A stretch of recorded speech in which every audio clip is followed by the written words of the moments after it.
এই গোটা রাজ্য জুড়ে অরাজকতার বিরুদ্ধে এই গোটা রাজ্য জুড়ে দুঃশাসনের বিরুদ্ধে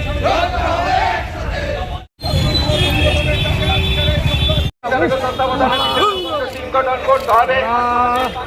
তদন্তে কোন প্রকার তালবাহানা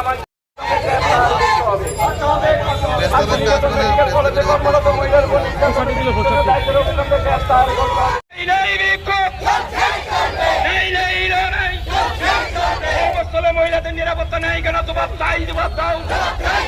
কর্মস্থলে মহিলারা নির্যাতিত শান্তিনিকেতন মেডিকেল কলেজে কর্মরত মহিলার উপর নির্যাতনের মৃত্যুর জন্য দায়িত্ব চিহ্নিত করে গ্রেফতার করতে হবে। অবিলম্বে দোষীদের গ্রেফতার করতে হবে।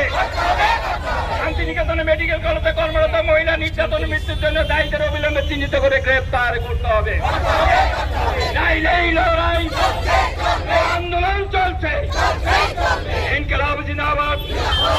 কর্মস্থলে মহিলা থাকবেন না। আপনি বলছেন সুশাসন ত্রিপুরাতে। এই যদি সুশাসনের চেহারা হয় তাহলে কুশাসনের চেহারা কি হতে পারে? আমরা এটা ভেবেই ভয় পাচ্ছি।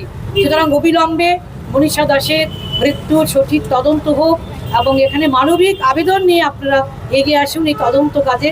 আমরা এটা আশা করছি। CI2